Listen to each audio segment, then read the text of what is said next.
यहाँ पे 15 मिनट का चार्ट देख रहे हैं और ये गोदरेज प्रॉपर्टी का स्टॉक लगा हुआ है। ठीक है। गोदरेज प्रॉपर्टी के स्टॉक पे 15 मिनट के चार्ट पे हमने आपको डिस्कशन जो किया था वो इस ट्रेंड लाइन का किया था कि ये जो ट्रेंड लाइन है, इस ट्रेंड लाइन के नीचे, ये जो ट्रेंड लाइन है इसके नीचे हम सेल साइड का प्लान करेंगे। ठीक है। और हमने यहाँ पे आपको बताया था कि अगर इस रेंज का ब्रेकडाउन होगा, यहाँ पे ये जो फर्स्ट 15 मिनट के बाद जो रेंज बनी हुई थी पूरे टाइम में, इसका ब्रेकडाउन होगा, अगर रेंज में ओपन होता है, ब्रेकडाउन होगा तो हम इमीडिएट ट्रेड लेंगे और हमारा जो टारगेट होगा वो 1720 तक का होगा। मार्केट देखिए स्लाइटली गैप डाउन ओपन होता है, स्लाइटली गैप डाउन ओपन होने के बाद, अब ये गैप डाउन मत देखिए। ठीक है। आप इसकी ओपनिंग और इसकी क्लोजिंग देखिए, इसकी क्लोजिंग और इसकी ओपनिंग देखिए।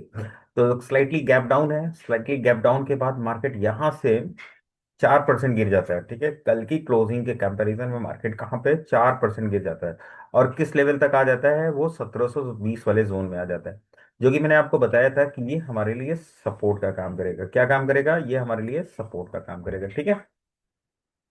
देखिए प्रीवियस डेटा से हम जो है रेजिस्टेंस एंड सपोर्ट ड्रॉ करते हैं, प्रीवियस डेटा से ये हमारा जो रेजिस्टेंस था, अब वापस से मार्केट जब गिरेगा तो यही लेवल हमारा सपोर्ट बन जाएगा। तो बेसिकली मार्केट सपोर्ट पे आता है, फर्स्ट 15 मिनट की कैंडल सपोर्ट पे लाके खड़ा कर देती है। अब यहाँ पे आपका ट्रेडिंग साइकोलॉजी क्या होगा, यहाँ पे आपका सेटअप क्या बनेगा, आपको इसके बारे में थोड़ा सा सोचना चाहिए। तो आपने 15 मिनट के चार्ट पे देखा कि मार्केट खुलते ही यहाँ पे आ गए, क्या आपने फर्स्ट कैंडल में ही ट्रेड ले लिया? बिल्कुल आपको ट्रेड ही नहीं मिला, तो लेंगे कहाँ से? उसके लिए फिर आपको वेट करना पड़ेगा। अब आपको वेट करना है कैंडलस्टिक पैटर्न और चार्ट पैटर्न का, क्योंकि प्राइस तो आपके जोन में आ गई और ये हमारा बाइंग जोन है। बाइंग जोन में आने के बाद प्राइस जो है अब किधर जाएगा, कैसा ट्रेड हमको मिलेगा, दिस इज वेरी इंपॉर्टेंट। तो यहाँ पे फर्स्ट फाइव, ये जो फर्स्ट 5 मिनट की कैंडल है, इसको छोड़ करके नेक्स्ट जो आप 5 मिनट की कैंडल देख रहे हैं, ये बनी हुई है हैमर। जैसा कि आप जानते हैं कि हैमर एक ट्रेंड रिवर्सल कैंडलस्टिक पैटर्न है, जो डाउन ट्रेंड को अप ट्रेंड में कन्वर्ट करता है, डाउन ट्रेंड को अप ट्रेंड में कन्वर्ट करता है। ठीक है। अब देखिए जितना बड़ा फॉल था, मार्केट ने उस पूरे गैप को फिल कर दिया। ठीक। एक प्राइस एक्शन के सहारे इसने पूरे गैप को फिल किया है। अब वो प्राइस एक्शन देखिए, हम और आप कैसे सोचते हैं ये मैटर नहीं करता, मैटर ये करता है कि प्राइस कहाँ पे ओपन हो रहा है, कहाँ पे क्लोज कर रहा है, इन बिटवीन मार्केट की वॉलिटिलिटी क्या थी, तो ये प्राइस एक्शन रहता है। तो जैसा कि आप लोग जानते हैं कि मार्केट में सबसे पहले हमें क्या आइडेंटिफाई करना होता है, ट्रेडिंग जोन आइडेंटिफाई करना होता है, हमारा बाइंग जोन क्या है, सेलिंग जोन क्या है। अगर मार्केट रेंज में ओपन होकर के कुछ टाइम तक ट्रेड करता और इस रेंज को ब्रेक करता, तो पहले हम सेल करते, और वापस से मार्केट जब इस जोन में आता तो हम अपना प्रॉफिट बुक करते हैं और फिर री ट्रेड करने की कोशिश करते हैं with the candlestick pattern, chart pattern. तो यहाँ पे हमको मौका ही नहीं मिला फर्स्ट 5 मिनट की कैंडल में। नेक्स्ट 5 मिनट की कैंडल में हमको हैमर मिला, हैमर के बाद एक पॉज कैंडल बनाया, नेक्स्ट कैंडल यानी 9:30 पे आपका ट्रेड एग्जीक्यूट होता है और बहुत टाइम लेता है। ठीक है। मेरा अबाउट 3 to 4 आवर लेता है और आपको एक डिसेंट सा यहाँ पे 2.5-3% का टारगेट दे करके चला जाता है। अब ये 2.5 से 3% का जो टारगेट है, जो स्पेस है, ये आपको ओपन स्पेस क्लियर दिखना चाहिए चार्ट में। हमारे लिए ये ओपन स्पेस था। ठीक है। इस बॉटम से ये ओपन स्पेस था, मार्केट के गिरने का भी ये ओपन स्पेस था, और मार्केट गिर चुका है तो वापस से जाने का भी ये ओपन स्पेस। अब इस ओपन स्पेस के बीच में हमें कैंडलस्टिक पैटर्न चाहिए, चार्ट पैटर्न चाहिए, जिसके बेसिस पे हम अपनी एंट्री डिफाइन कर सकें, साथ ही साथ स्टॉप लॉस सेट कर सकें। और टारगेट तो हमारे लिए कभी कभी 0.5% पे, कभी 1% पे, कभी 1.5% पे, आज तो मार्केट 3 to 4% दे करके चला गया। This is what amazing return in intraday, ऐसा बहुत कम होता है। अब देखिए इस ट्रेड की खासियत यह है कि अगर आप एक्सपीरियंस्ड नहीं है, अगर आपको टेक्निकल एनालिसिस नहीं आता है, अगर आपको रिस्क, आपका रिस्क मैनेजमेंट सही नहीं, आपका मनी मैनेजमेंट सही नहीं, तो आप इस ट्रेड में बने नहीं रह पाएंगे। क्योंकि यहाँ पे ट्रेड लेने के साथ साथ आप एक चीज ध्यान देखेंगे कि यहाँ पे कोई भी स्विंग ट्रेड के एंट्री, आपने ट्रेड में एंट्री ली, उस एंट्री के बाद एक भी प्राइस जो है ना अपने प्रीवियस स्विंग को ब्रेक नहीं किया है। ठीक है।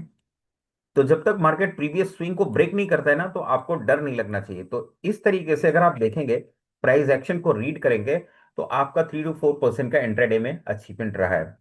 तो मैंने आपको क्या बताया लास्ट डे के वीडियो में कि हम किस तरीके से आइडेंटिफाई करते हैं कि हमारा बाइंग जोन क्या है, हमारा सेलिंग जोन क्या है, हम कब किस तरीके से मार्केट में पार्टिसिपेट करेंगे, each and everything, each and everything.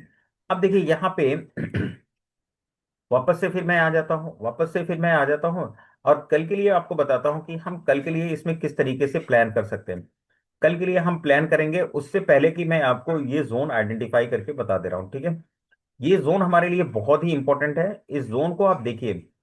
ये जोन हमारे लिए एकदम अब ये जोन हमारे लिए बहुत ही ज्यादा इंपॉर्टेंट होने वाला है।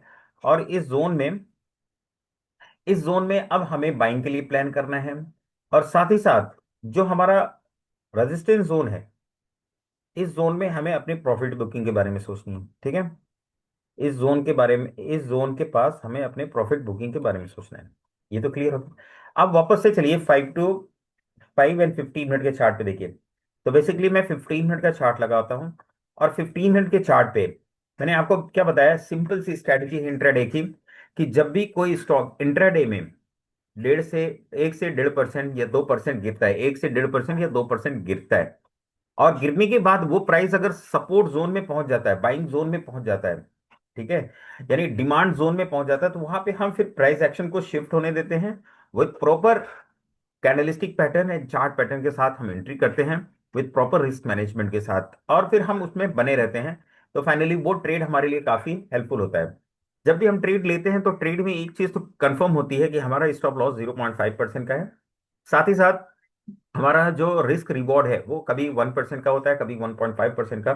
जैसा कि आज मार्केट ने 2.5 से 3%, 4% वन वे चल गया। तो रहा अब हमारा कल का ट्रेडिंग सेटअप, तो मार्केट रेंज में अगर ओपन होता है तो हम रेंज में ओपन होने देंगे।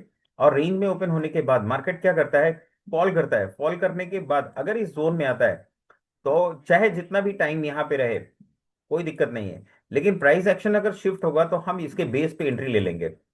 प्राइस एक्शन शिफ्ट होने का मतलब ये हो गया, इसके लो को इसने रिस्पेक्ट किया, इसके लो को इसने रिस्पेक्ट किया, और इसके लो को इसने रिस्पेक्ट किया, ठीक है। इसके लो को इसने रिस्पेक्ट किया, मतलब कि यहाँ पे मार्केट धीरे धीरे अप साइड में शिफ्ट हो रहा है। और यहाँ पे अगर आप देखेंगे तो इसको इसके हाई को इसने ब्रेक किया, इसके हाई को इसने ब्रेक किया।